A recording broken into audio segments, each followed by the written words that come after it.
Hello friends, DG film tech में आप लोगों का स्वागत है। और आज मैं आपको बताने वाला हूँ मर्सिडीज़ बेंज की बायोग्राफी।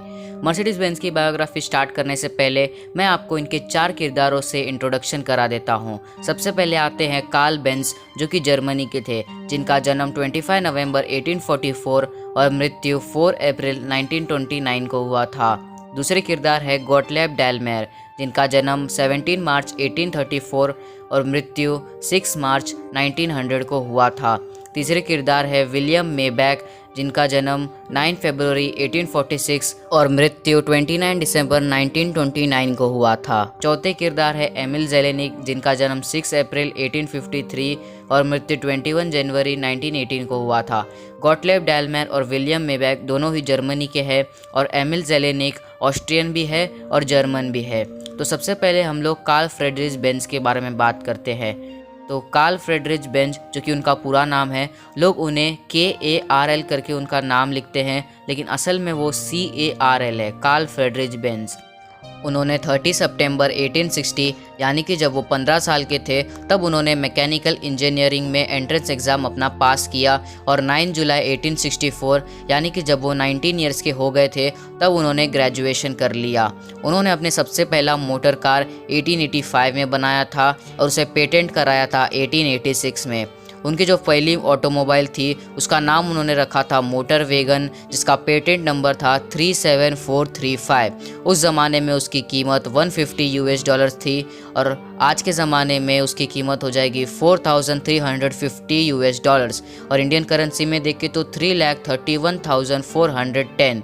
उसका engine 1.0L 954cc single cylinder engine था। उसका मोटर पीछे साइड था और जो उसको चलाने वाली जो फर्स्ट ह्यूमन थी वो थी बेर्था बेंज, जो कि पूरी की पूरी दुनिया में सबसे पहले ड्राइवर थी और वो थी कार्ल बेंज की वाइफ। अब बात करते हैं गोटलेब डेमलेर की, जिनका पूरा नाम है गोटलेब विलियम डेमलेर, जो कि जर्मन के थे। उन्होंने अपने फ्रेंड के साथ यानी कि विलियम मेबैक के साथ एक हाई स्पीड इंजन बनाने का सोचा 1883 में, जिसका उन्होंने डिज़ाइन सोचा कि एक हॉरिजॉन्टल सिलेंडर रहेगा और वो लिक्विड पेट्रोलियम से चलेगा यानी पेट्रोल से चलेगा। फिर 1885 में उन्होंने अपना डिज़ाइन रेडी किया, लेकिन इस बार उन्होंने वर्टिकल सिलेंडर वर्जन लिया और फिर उसका इंजन उन्होंने फिट किया 2 व्हील वाले व्हीकल में, जो कि दुनिया का सबसे पहला इंटरनल कंबशन मोटरसाइकिल था, जिसका नाम था पेट्रोलियम रेट वैगन। फिर 1890 में उन्होंने अपने पार्टनरशिप को कन्वर्ट कर दिया एक कंपनी में और उस कंपनी का नाम था डैम्बलर मोटरन गैशलशाफ्ट। और फिर 1892 में उन्होंने अपना पहला ऑटोमोबाइल व्हीकल सोल्ड किया, लेकिन बाद में फाइनेंशियल प्रॉब्लम्स और स्टॉक होल्डर की दिक्कतों के कारण मेबैक जो है वो रिज़ाइन कर दिए 1894 में कंपनी को, लेकिन फिर वो वापस रिटर्न आ गए।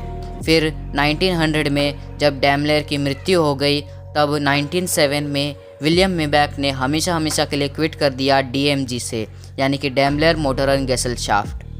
अब बात करते हैं एमिल जेलेनिक की, जिन्हें पहले कोई नहीं जानता था। बस इतना जानते थे लोग कि वो एक वेल्दी यूरोपियन ऑटोमोबाइल एंटरप्रेनर है। और फिर जो विलियम मेबैक थे उनके रिज़ाइन से पहले उन्होंने एमिल जेलेनिक से एक कॉन्ट्रैक्ट साइन किया था, जिसके कारण एमिल जेलेनिक ने जो पहला मर्सिडीज़ का कार था उसका नाम उन्होंने अपनी बेटी पे रखा। उनकी बेटी का नाम था मर्सिडीज़ जेलेनिक। उन्होंने 1902 में मर्सिडीज़ का पहला मॉडल निकाला, जिसका नाम था मर्सिडीज़ 35 HP और जर्मन में मर्सिडीज़ 35 PS। फिर वर्ल्ड वॉर 1 स्टार्ट हो गया, जिसके कारण जर्मनी की जो इकोनॉमी थी उसमें क्राइसिस आने लगे। इसीलिए 1926 में जो DMG थी वो मर्ज हो गई बेंज एंड की से। बेंज एंड की कार्ल बेंज की कंपनी थी और दोनों मर्ज होने के बाद उसका नाम बन गया डैमलर बेंज। लेकिन बाद में उसको जो एमिल जेलेनिक थे उन्होंने नाम चेंज किया और रख दिया मर्सिडीज़ बेंज।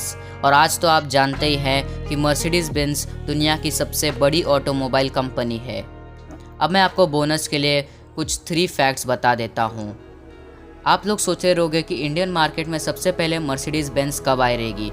तो दोस्तों, मर्सिडीज़ का सबसे पहली कार जो इंडिया में आई थी वो थी W124 E क्लास, जो कि 1994 में आई थी और फिर 2009 में मर्सिडीज़ ने अपना मैन्युफैक्चरिंग प्लांट खोला चाकन पुणे में, जो कि 100 एकर्स में फैला हुआ है। फिर दूसरा फैक्ट है कि आपने सोचा रहेगा कि मर्सिडीज़ के लोगों में ये 3 लाइन क्या है। तो दोस्तों मर्सिडीज़ के लोगों में ये 3 लाइन जो है वो लैंड, सी और एयर को रिप्रेजेंट करते हैं। लैंड का मतलब तो आपको पता ही है, कार्स, और फिर सी और एयर का मतलब है सबमरीन और एयरक्राफ्ट। सबमरीन और एयरक्राफ्ट इसके लिए क्योंकि ये पूरी की पूरी कहानी जर्मनी के ऊपर है, यानी कि इसके सारे कैरेक्टर्स जो है वो जर्मनी के हैं। इसीलिए जब जर्मनी में वर्ल्ड वॉर चल रहा था तो मर्सिडीज़ ने ही जर्मनी के लिए सबमरीन और एयरक्राफ्ट के इंजन बनाए थे और आज भी बनाती है। इसीलिए मर्सिडीज़ के लोगों में ये 3 लाइन है।